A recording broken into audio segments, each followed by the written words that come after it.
করতেছেন আমরা আপনারা এটার সাথে ইউজ যে সিস্টেমটা কিভাবে ইউজ করবেন। আর সিএলএস এর গাইডলাইন আছে আপনার ডিটেকশনের জন্য 3 দিন 5 ডেজ অ্যাটলিস্ট নেগেটিভের জন্য 5 ডেজ রাখার জন্য আপনারা সেটা যে করতে পারেন। আপনারা চাইলে 3 দিনও করেন, ম্যাক্সিমাম এটা প্র্যাকটিস করে 3 ডেজ করে। এখানে আমাদের অপশন দেওয়া আছে, চাইলে 3 ডেজ 5 ডেজ আপনারা যেভাবে বলবেন সেভাবে করে দেওয়া হবে। এখন বেসিক্যালি এখানে যেহেতু আপনারা একটা সিস্টেম ইউজ করতে খুব জানার কিছু নাই, যেটা জানার বিষয় হচ্ছে এটা কীভাবে মেশিনটা অপারেট করবেন। তো আমাদের সার্ভিস ইঞ্জিনিয়ার আছে রিভার সাহেব, উনি হচ্ছে আপনাদের এই বিষয়টা দেখাবেন। আর টেকনিক্যাল কোনো কোশ্চেন থাকলে ওনার দেখানোর পরে সেটার জন্য আমি আসি। রিভার সাহেব মেশিনের অপারেশন সিস্টেম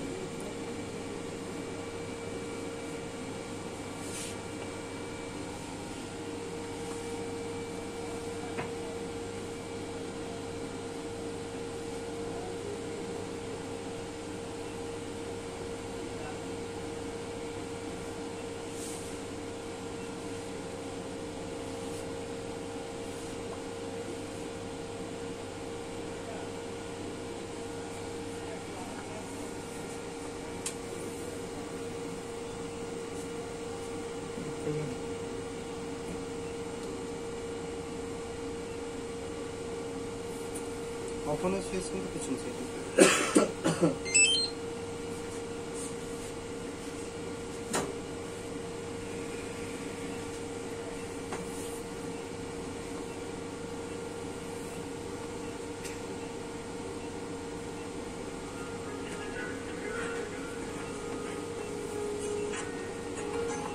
মেশিনটা অন হওয়ার পরে ইউজার ইন্টারফেসটা সফটওয়্যার ইন্টারফেসটা অটোই চলে আসবে, একটু অপেক্ষা করতে হবে।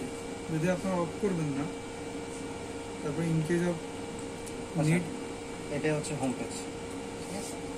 তো এখানে জাস্ট কাজ করতে হবে কি, এই ব্লাড বোতল এটা নিয়ে আর এখানে 8 থেকে 10 ml এর মধ্যে রাখতে হবে, রেখে জাস্ট খালি স্ক্যানারের সামনে নিতে হবে, নিলে একটা ট্যাব আসবে। আমি একবার স্ক্যান করলাম, এই যে ট্যাবের মধ্যে আমার এটার ডিটেলসটা ফুল এখানে চলে আসবে এবং কালচার ডে 5 ডেজ এখানে দেওয়া আছে।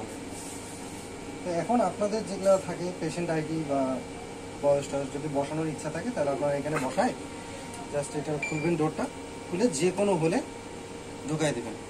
ঢুকাই দেওয়ার পরে ছাড়ে দিবেন, দেখবেন যে এটা অটোমেটিকলি চলে যাবে। যদি কোনো কারণে আপনারা এই ক্লোজ অথবা ক্লোজে ক্লিক দিয়ে থাকেন তাহলে একটা কোশ্চিন মার্ক আসবে, জাস্ট লাইক এই যে এখানে যে কোশ্চিন মার্কটা আছে অ্যানোনিমাস, কারণ তাকে ফোর্সফুলি বন্ধ করা আছে। এটা ফোর্সফুলি বন্ধ করার কোনো দরকার নেই, সে অটোমেটিকলি যখন বোতল ইন করা দিবেন সে অটোমেটিকলি চলে যাবে। তো এখন 5 দিন হোক বা 3 দিন হোক, তার রেজাল্ট নেগেটিভ থাকলে এইটার জন্য চিহ্ন আসবে এবং পজিটিভ থাকলে এই চিহ্ন আসবে, ঠিক আছে। কোনো অ্যালার্ম দিবে? হ্যাঁ, অবশ্যই অ্যালার্ম দিবে। যখন পজিটিভ আসবে তখন একটা টুক টুক আওয়াজ আসবে, জাস্ট খালি এই 1 বাটনে ক্লিক দিলে অ্যালার্মটা বন্ধ হয়ে যাবে। তখন বুঝতে পারবেন যে এখানে কি কারণে অ্যালার্মটা দিচ্ছে, একটা পজিটিভ বোতল পাইছে সে এখানে সেখানে পজিটিভটা আবার শো করবে যে আপনার কোনটা কোনটা কি সিগন্যাল দেবে। হ্যাঁ, কিন্তু আপনার এখানেও সামনেও সিগন্যাল থাকবে, রেড সিগন্যাল আসবে, আর যদি নেগেটিভ হয় তাহলে গ্রিন সিগন্যাল আসবে। তারপরে এটা হচ্ছে রেজাল্ট অপশন, এখানে আমরা সার্চ দিলে যতগুলো হয়েছে সব রেজাল্টগুলো এখানে চলে আসবে। এটা হচ্ছে স্ট্যাটিস্টিক, মানে কতগুলো হয়েছে শুরু থেকে সব আমরা এখানে চেক আপ করতে পারবো। আচ্ছা, আপনি যে বাটন যেটা রিড করলেন এটা মেশিন ইনপুট আমি দিলাম না, ম্যানুয়ালি ধরেন আমি ওটা ছাড়া আমি করতে চাই, তাহলে ওই কোশ্চেন মার্ক আসবে আবারও। না আমি বলছি যে আপনি যে বারকোডটা রিড করলেন, রিড করার পরে আপনি এটা মেশিনে দিলেন না, ঠিক আছে, আবার পরে অন্যজন এসে সেম ফাইলটাই আবার মেশিনে দিয়ে দিল, তাহলে কোনো প্রবলেম হবে না? এটা যেহেতু ঢুকান নাই সেহেতু আর প্রবলেম হবে না, কিন্তু যদি একবার ঢুকানো হয়, ঢুকার পরে যদি আবার বের করেন তাহলে 10 মিনিটে একটা টাইম দেয়। এই 10 মিনিটের মধ্যে যদি আপনি ওকে যতটুকু কাজ করছে তখন থেকে আবার শুরু করবেন, বাট 10 মিনিট যদি পার হয়ে যাওয়ার পরে আপনি যদি আবার ঢুকান তাহলে আবার নতুন করে স্ক্যান করাবেন। ওই 10 মিনিট পরে এটা আবার এই যে নিউ ভাইল হিসেবে ডিটেক্ট করে 2 আওয়ার্স অলরেডি আপনি ইনকিউবেশন করছেন, বাট আপনি অন্য একটা স্যাম্পল পজিটিভ বা নেগেটিভ বের করার সময় যদিও ভিতরে সিগন্যাল থাকে যে আপনার কোনটা পজিটিভ, এখানে রেড সিগন্যাল বা ইয়ে সিগন্যাল থাকে, তারপরে আপনি অন্য মানসিকতার কারণে বের করে ফেলছেন। বের করার সাথে সাথে ওখানে 10 মিনিট সময় থাকে ওই পজিশনটার জন্য, আপনি রিইনসার্ট করার জন্য। স্যাম্পল ডিটেকশন মানে মিনিমাম আওয়ার কত? 3 আওয়ার্স। 3 আওয়ার্সের মধ্যে সে ডিটেক্ট করবে। যদিও আমি এখনো পর্যন্ত যে কয়টা ইনস্টল 3 আওয়ার্স মানে 7 আওয়ার্স 8 আওয়ার্স এটা হচ্ছে সবচেয়ে এভারেজ। তবে হাইলি যদি পজিটিভ স্যাম্পল থাকে, যদি আমি একটা নোন স্যাম্পল বসাই, হ্যাঁ ঠিক আছে, আমি জানি যে এটা অ্যানাদার একটা মেশিনে আমার পজিটিভ আসছে, ঠিক আছে, আমি ক্রস চেক করার জন্য আপনার এখানে যে sufficient amount of blood 5 ml বা 10 ml আমি দিলাম, এটা পজিটিভ। আমি আপনার মেশিন ইনসার্ট করলাম, সে কতক্ষণ পরে ডিরেকশন করবে যে এটা পজিটিভ ভায়াল, এটা কতক্ষণ পজিটিভ বলতে এটা হচ্ছে সে সাথে সাথেই করবে কিনা নাকি না, এটা যদি আপনি একবার পজিটিভ স্যাম্পল দেন আফটার 3 আওয়ার্স, আমরা বলি আফটার 3 আওয়ার্স। আচ্ছা, আপনাদের এই যে মেশিনে যে স্যাম্পল পজিটিভ নেগেটিভ ডিটেকশন করে কিসের উপরে বেস করে? কলোমেট্রিক পেছনের কালার চেঞ্জ হবে, আপনি যখন হচ্ছে ইয়ে হবে এখানে পেছনের কালারটা চেঞ্জ হবে, কালার চেঞ্জ বোতলের কালার চেঞ্জ হবে। অনেকগুলো আছে যে কার্বন ডাই অক্সাইড প্রডিউস করে, কার্বন ডাই অক্সাইড প্রডিউস করার জন্য কালারটা চেঞ্জ হবে, কালার চেঞ্জ হবে, এটা আপনার ইয়েলোইশ কালার হয়ে যাবে, যেটা পজিটিভ পজিটিভ। একদম কালারটা ইয়েলো চেঞ্জ কালার হবে হবে। আপনার কার্বন ডাই অক্সাইড প্রডিউসের জন্য। এটার মধ্যে টেম্পারেচার কত থাকে? 37। আর আপনাদের 37। ওই যে ফাঙ্গাস, তার মানে স্যাম্পল, আচ্ছা ফাঙ্গাসের জন্য ভালো নাকি কথা বলতে হবে, আপনার যদি রিকোয়ারমেন্ট থাকে কথা বলবেন। আপনাদের বর্তমানে নাই নাকি? না, এখনো পর্যন্ত এই ধরনের কথা আছে, কিন্তু হচ্ছে কেউ এইভাবে চায় নাই যে কয়েকটা ফাঙ্গাস কালচার করা যাবে না? করা যায়। আমাদের এখানে ফাঙ্গাস কালচার হয়, ফাঙ্গাস চাইলে আপনারা এটা কেমন প্রোভাইড করতে পারেন। হ্যাঁ provide না, করি। যেমন আমাদের হচ্ছে ওইরকম বেশি না। টিএমএসএস আমার লাস্ট মান্থে আমি একটা টিএমএসএস বসাইছি, তো টিএমএসএস ওরা আমাদের কাছে এনরবিক বোতলও চাইছে, আমাদের এনরবিক বোতলও আছে। তো আপনি তো জানেন যে কমন ইউজে হচ্ছে এনরবিক কয়টা আপনার প্যাথোজেনিক ব্যাকটেরিয়া আছে, তারপর আমি চাইছি, আমি বলছি ঠিক আছে ওকে। সেক্ষেত্রে হচ্ছে যেটা আমাদের প্র্যাকটিস নাই, কেউ আনে না, আমরা এনে দেবো, আমাদের সময় দিতে হবে, আপনি অর্ডার কনফার্ম করবেন, আমরা হচ্ছে 1 মাসের মধ্যে এনে দেবো। মেশিনের মেথড কি? সবগুলোর ফ্যান মেথড, সব fan method? Fan method. এটা নিউট্রালাইজ করে না? হ্যাঁ, রেজিন দেওয়া আছে, স্পেশাল এক্সট্রাক্ট বি ফিল্টার দেওয়া আছে, যেটা হচ্ছে আপনার অ্যান্টিবায়োটিক থেকে নিউট্রালাইজেশন করে। ব্লাড কালেকশন করার পর স্টোরেজ প্রক্রিয়া কি? দেখা যাচ্ছে সাথে সাথে তো বসানো যায় না, রুম টেম্পারেচার না ইনকিউবেটরে রাখতে হবে এটা? আপনারা তো এটা আমার চেয়ে বেটার জানেন যে কাল্টিভেশনটা সবচেয়ে আপনার মেশিনের জন্য না, আমি বলতেছি যে শেষ করি, সেটা হচ্ছে আপনি যত দ্রুত সম্ভব অ্যাজ পার অ্যাজ পসিবল, আমরা যেটা ওদের গাইডলাইন দেওয়া আছে 1 আওয়ারের মধ্যে আপনি নিয়ে এসে করবেন, ইনসার্ট করবেন, এক্ষেত্রে সেটা সঠিক রেজাল্ট দেওয়া, পজিটিভ রেজাল্ট পাওয়ার জন্য 1 আওয়ারের মধ্যে কালেকশন করবেন, 1 আওয়ারের মধ্যে নিয়ে আসবেন। 1 আওয়ার পর্যন্ত হচ্ছে নরমাল টেম্পারেচারে। ধরেন না, normal temperature কোনো থাকবে। কারণে একবারে আমরা এটা সামহাউ কোনো কারণে আমরা করতে পারলাম, তখন আপনার এই ভায়ালের স্টেবিলিটি ঠিক রাখার জন্য আমরা কত ডিগ্রি সেলসিয়াস টেম্পারেচার রাখবো আপনার মেশিনের গাইডলাইনে রেখেছি?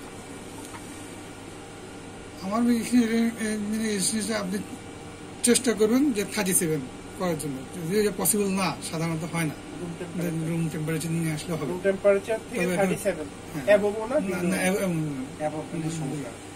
not above, not below। এবার আমাদের এখানে তো ইন্ডিয়া আছে, আমরা 37 এ রাখলাম। ইনকিউবেটরে যদি রেখে আমরা হ্যাঁ, রাখলাম, সমস্যা। সাপোজ রাত 11টার দিকে একটা কালেকশন হয়েছে, আমরা তো সেটা সকালে বসাতে যদি চাই, তাহলে তো ইনকিউবেটরে রাখলে সঠিক রেজাল্ট আসবে। হ্যাঁ, আসবে, সমস্যা। কত ঘন্টা রাখা যাবে? এটা হচ্ছে ইনকিউবেটর রাখবেন, ধরেন আপনি ঠেকা ছাড়ানো স্যাম্পল যেটা। লোড আছে, আপনি বসাইতে পারছেন না, কোনো সেখানে একটা আপনি কারণে sample pick up করবেন। বাদ দিচ্ছে, কিন্তু যদি এখানে আপনি ইউজুয়াল প্রসিডিউর, এটা তো হচ্ছে যে এটা হচ্ছে আপনার ইউজার প্রসিডিউর, কিন্তু আপনার ডিরেকশন As soon as হলো possible. As soon as possible আপনি এটা মেশিন ইনপুট দিলে তার কাজের জন্য তারা এঙ্গেজ করে দিলে আপনি ফ্রি হয়ে গেলেন। আপনার শুধু এই সিস্টেম না, যে কোনো সিস্টেমে বলা হয়, যে কোনো টেস্টের জন্য, ব্লাড কালেকশনের বিষয়ে আপনি সিবিসির জন্য করেন, ইউনিভার্সিটির জন্য করেন, যে কোনো স্যাম্পল আপনি যত বেটার পারফরমেন্স রেজাল্ট দিতে দেন অ্যাজ সুন অ্যাজ পসিবল। আচ্ছা, আপনাদের সিএলএসএ গাইডলাইনে তো এটা 5 দিন। আচ্ছা, ডে কমানো বাড়ানোর অপশনটা আমাদের একটু দেখাই দিতে হবে। এটা হচ্ছে এই অপারেটরে যাবেন, গিয়ে হচ্ছে ইঞ্জিনিয়ার মোডে যাবেন, গিয়ে এখানে টেস্ট ছোট হাতে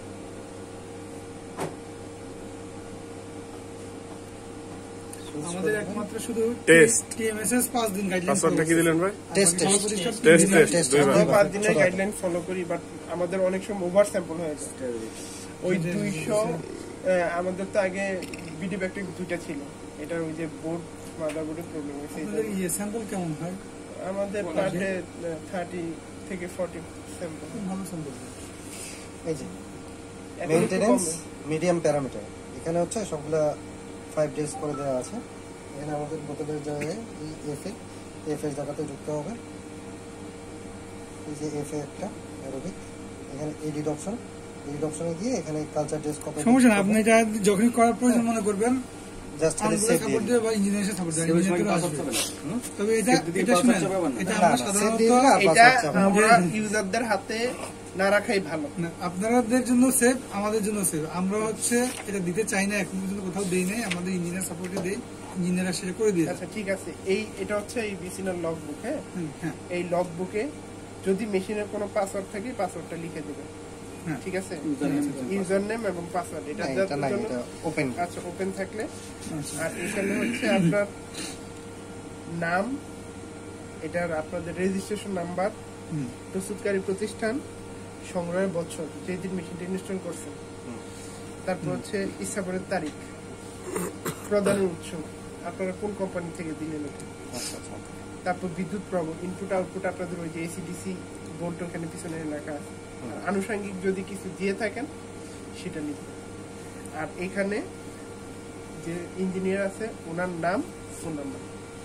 ঠিক আছে, ঠিক আছে, আর- আর এখানে লিখবেন যে মেশিন ইনস্টলেশন সাকসেসফুল, এখানে সমাধান নট অ্যাপ্লিকেবল দিয়ে জাস্ট ওই যে আপনি ইনস্টল যে মেশিন ইনস্টল করছেন, ইনস্টল করার পরে ট্রেনিং ওকে, এখন এটা আপনার স্বাক্ষরটা করে এখানে দিয়ে যাবেন। ঠিক আছে, আচ্ছা, আমরা এটা দিয়ে করতে লাগাই।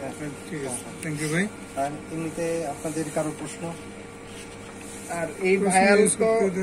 মানে আলেরা থেকে আসে, সেক্ষেত্রে ওনারা ভাইরাল নিয়ে যেতে চায়। যদি ওনারা গাজীপুরে নিয়ে দেয় সেই ভাইরালটা, আমাদের তাহলে এটা কোন টেম্পারেচার মেনটেন করবে কিনা বা বুঝতে পারছেন এই প্রশ্নটা। আমাদের Precaution আছে। আনোয়ার খান মডার্নে আছে। আনোয়ার খান মডার্নের আগে শুধুমাত্র হচ্ছে ধানমন্ডি ব্রাঞ্চে ছিল। তো আনোয়ার খান মডার্নের ইংলিশ রোডের ব্রাঞ্চ আছে, নারায়ণগঞ্জের ব্রাঞ্চ আছে, তো আদার্স ব্রাঞ্চ থেকেও আসতো। এখন যদি আমরা রিসেন্ট ইংলিশ রোডের এটা কোথায় যেন প্রক্রিয়াপুল ব্রাঞ্চে এটা দিছি, কিন্তু ওদের নারায়ণগঞ্জ ব্রাঞ্চ থেকেও বোতল নিয়ে যায়, স্যাম্পল দিয়ে যায়, ওয়াটার ঠিক আছে, সমস্যা নেই, কোনো টেম্পারেচার ওই চেষ্টা করা, কিন্তু ওটা তো হয় না, পসিবল হয় না। Normal temperature। না না আপনাদের Ambient না আমি বলছি আপনাদের মেশিনে কোনো গাইডলাইন আছে কিনা যে এটার মধ্যে করতে হবে? কারণ হচ্ছে যেটা আপনি এক্সাম্পল দিলেন, আমি ইংলিশের পপুলার ব্রাঞ্চে কাজ করছি, আচ্ছা, আচ্ছা। ওইখানে লক্ষ্মীপুর থেকেও ব্লাড সিএস এর স্যাম্পল আচ্ছা, আসতো করে দিত, কিন্তু সেটা তো অথেন্টিক না। আমি বলছি আপনাদের গাইডলাইন আছে কিনা এই বিষয়ে, যে এটার মধ্যে ট্রান্সপোর্টের যদি অ্যাকর্ডিং টু সিএলএসআই বা ইউকাস গাইডলাইনের এগেইনস্টে আপনার যদি স্যাম্পল ট্রান্সপোর্ট প্রটোকলের কোনো গাইডলাইন থাকে, ঠিক আছে, ওইটা আমি সহ জানি, আমাদের একটু দিন। আমাদের এগুলো সবার মোটামুটি জানা আছে, আমরা জানি বাট আমার মেশিনের As জন্য per কি your research? size। ঠিক আছে, ঠিক আছে, এটা বুঝতে আপনারা দিবেন দুটো যাতে জিনিস, আমরা একটা হচ্ছে কালেকশন আর যেটা ট্রান্সপোর্টেশন। হ্যাঁ, এটা দিবেন কেন? কারণ হচ্ছে আপনার মেশিন এবং কোম্পানি স্বতন্ত্র। এটা আপনি আপনার জায়গায় ফেয়ার ফিট থাকলেন, আমরা ম্যানেজমেন্টকে বলবো যে ওনারা ওনাদের প্রিপারেশন ওনাদের পার্সপেক্টিভ থেকে যা যা দরকার সব দিয়ে দিছে, আমরা এই গাইডলাইন ফলো করে কাজ করতেছি। ঠিক আছে, আমরা অন্য কোম্পানির সাথে আপনাদের বুঝাই মিলাইতে যায়। চাই না না ঠিক আমার আছে, কথা বুঝছেন বুঝছেন? না, আপনারা আপনাদের জায়গা থেকে অ্যাজ পার গাইডলাইনের এগেইনস্টে আপনাদের ডিরেকশন বা মেথডগুলো আপনারা আমাদেরকে দিবেন, এটা আমরা আমাদের অর্গানাইজেশনের সাথে মডিফাই করে আমরা করে দিই। আমার কথা বুঝছেন? ঠিক আছে, এটা শিওর, আমাদেরকে ইটস ওকে। আর জটিল কিছু না, না, না, এটা আমরা আপনারা না আসলে আমরা পারতাম, বাট সে আমি জানি, সেটা তো ট্রেনিং অবশ্যই। সেশন থাকলে ওদের কোয়ারি থাকলে, এখানে কেউ নতুন না, নতুন হইলে অনেক কোয়ারি থাকতো কেমনি কি, স্বাভাবিক। তো এটা যেহেতু সবাই জানে, তো এটা আমরা এমনও পারতাম। তো তারপরেও আপনারা আসছেন, কিছু কিছু কোশ্চেন আসছে, এটা সবার মধ্যে না সেটাই, আমি তো যখন নেগেটিভ স্যাম্পলটা পজিটিভ হয় কিনা এর জন্য 5 দিন লাগে। হুম, আপনাদের কোনো গাইডলাইন আছে কিনা যে এই স্যাম্পলটা এত আওয়ার্স এর পরে পজিটিভ আসার কোনো সম্ভাবনা নেই, এরকম কোনো গাইডলাইন না এরকম কারোর কোনো ডাটা নাই, আমাদের না। সিএলএস এর গাইডলাইন 5 দিন আগে শুধু আমাদের না, কারোর কোনো সিস্টেম নেই। সিএলএস এর যে গাইডলাইন 5 দিন আপনি রাখবেন, 5 দিন পরে এটা নেগেটিভ আসার কোনো সম্ভাবনা নেই, মানে পজিটিভ আসার, পজিটিভ আসার পরে আর কোনো সম্ভাবনা নেই। পজিটিভ আসলো এটা এটা এই যে অ্যাকসেপ্টেবল না। সেল কয় ধরনের দিবে? সিগন্যাল 2 ধরনের দিবে মেইনলি, সেটা হচ্ছে পজিটিভ আর নেগেটিভ। এবং সেটা বোঝার জন্য কয়েকটা সুবিধা আছে এখানে। প্রথম হচ্ছে আপনার রেড লাইট হবে যদি পজিটিভ হয়, আর হচ্ছে আপনার হচ্ছে গ্রিন হবে যদি হচ্ছে আপনার নেগেটিভ হয়। সেটাই যে এই হ্যাঁ, লাইটে এখানে এখানে সে লাইটিং করবে, তারপরে সে আপনাকে বিপ সাউন্ড দিবে। বিপ সাউন্ডটা অফ করার জন্য আপনি ওয়ান যে অপশনটা আছে এখানে ক্লিক করবেন। আর এখানেও মনিটরে এই যে এই বাম পাশে দেওয়া আছে পজিটিভের জন্য এই যে প্লাস রেড দিয়ে যেটা আছে সেটা এখানে দেখাবে, নেগেটিভ হলে মাইনাস গ্রিন দিয়ে যেটা আছে সেটা সে এখানে শো করবে। আচ্ছা আচ্ছা এটা এখন কিন্তু দেওয়া নাই। আচ্ছা আমাদের তো ইন্ডিভিজুয়াল বারকোড আছে, আমরা কোনটা রিড করব? যে কোনো একটা রিড করলে যে কোনো দুইটা একই বারকোড, দুইটা বারকোড দেওয়ার উদ্দেশ্য হচ্ছে অনেক সময় যেটা করে পেশেন্টের যে ইনভেস্টিগেশন বা ইনভয়েস যেটা থাকে, পেশেন্ট যে আমার বিল বেচে ওর মধ্যে হচ্ছে একটা একটি স্টিকার বসায়, এই জন্য স্টিকার রিমুভেবল স্টিকার যেটা সেটা পেশেন্ট হিস্ট্রিতে দুইটা স্টিকার বসায় না, হ্যাঁ। বা আমাদের যে আমরা বারকোড ইউজ করি না, আমরা ইউজ করি আমাদের শুধু আমাদের এই বারকোড বারকোডটা হবে ইউজ নাকি? না, না না। আপনাদের ভাইলের বারকোড আমাদের ভায়োলের বারকোড লাগবে। ভায়োলের বারকোড ভায়োলের বারকোডটাই ডিটেক্ট করবে। আপনি এই সাইডে বসে শুধু দিন। আপনাদের শুধু একবারই বারকোড রিড করতে হবে নাকি? না একবার না আপনাদেরটা করার পরে ধরেন এই যে এখানে আরেকটা আমাদের যে পেশেন্টের এই মেশিনের কথাই বলতেছি যে আমাদের তো কাজ করে হচ্ছে এই দুটো নিয়ে, ওখানে 2 স্টেপ বারকোড হলো 1 স্টেপ বারকোড। তাহলে শুধু আমরা এটা স্ক্যান করে নিতে পারবো না? আচ্ছা বারকোড যে আমি রিড করলাম এটা আমি কেমনে বুঝবো যে এই বারকোডটা এটা? এই যে আপনাকে দেখাইলাম, এই যে মনে করেন বারকোডটা রিড করলাম, এই যে এটার সাথে এটা মিল আছে। এটা হচ্ছে বোতল বোতল ইনফরমেশন। এখন বোতল ইনফরমেশন। আপনি আপনার আর এখন স্যাম্পল বোতল ইনসার্ট করলে এটা হারা যাবে একটা আমার পপ আপ। আপনাদের যদি আইডি থাকে সেটার আমার ক্ষেত্রে এটা যদি আমি ইয়ে করি পুরোটা নিজে নিচে, আচ্ছা, ঠিক আছে নিচে এটাও টু স্টেপ। আচ্ছা, একটা বোতল ইনসার্ট করার পরে আরেকটা বোতল ইনসার্ট করতে চাইলে এই পপ আপ কি অটো চলে যাবে না ক্লোজ করতে হবে আবার? অটোই চলে যাবে। আচ্ছা, বা ইনসার্ট করলে অটো চলে যাবে। তারপর, যখনই ওই বোতল ঢুকাই দিবেন তখন এ ফাঁকা হয়ে যাবে। আর আচ্ছা আবার আচ্ছা, একটার সাথে সাথে ঠিক আছে। র্যান্ডমলি ডোরটা ওপেন করলেন, করে একটা স্ক্যান করলেন, বোতলটা ইনসেট করলেন, এই পপ আপ উইন্ডো চলে যাবে। আবার স্ক্যান করলেন, পপ আপ উইন্ডো আসবে, আবার ইনসেট করলেন চলে যাবে। বারবার ডোর ওপেন করার প্রয়োজন নেই। একসাথে 5টা স্যাম্পল আছে, আপনি হচ্ছে একবারই ডোর ওপেন করলেন। আর ডোর ওপেন করার পরে একটু বা ক্লোজ করার পরে এই যে শেকিংটা অফ হওয়া পর্যন্ত একটু অপেক্ষা করবেন। এই যে আমি বারকোড যে রিড করলাম একসাথে আমি 5টা বারকোড রিড করে রেখে দিলাম। আপনার মেশিন কি এটা ইনপুট করলে বুঝবে যে কোনটা কোন ভুলে গেছে? এটা কিভাবে বুঝবে? ও অটোমেটিক্যালি এই যে আপনি স্ক্যান করছেন না, এখানে সে মার্ক করে রাখে দিছে, তারপর আপনি সাথে সাথে ঢুকাই দিলেন। না আমি তো যে কোনো একটা সেগমেন্টে ঢুকাবো, তো নির্দিষ্ট কোনো সেগমেন্ট। হ্যাঁ, যে কোনো হলে ঢুকানো না, সেটা তো সমস্যা আমি নেই। যেটা বলছি উনি আলাদা কথা বলছেন। মানে আপনি একসাথে 5টা পাঁচটা বারকোড হবে না, একটা হবে। একটা করবেন, একটা পপ আপ উইন্ডো আসবে। একটা করবে একটা ঢুকাই দিতে হবে। ঢুকাইতে হবে, ঢুকানোর আগ পর্যন্ত আরেকটা আসবে। যখন আগে আপনি এই উইন্ডো আসবেই না। কাজের মাধ্যমেই চলে আসবে। হ্যাঁ, শেষ করে দেন। বাকিগুলো কাজের মাধ্যমে আসবে, অনেক ধরনের প্রশ্ন রয়ে যাবে। এটা হচ্ছে বেসিক ধারণা। না, আচ্ছা, ঠিক আছে। আপনাদের ইঞ্জিনিয়ার তারিকুল ছিল। তো এই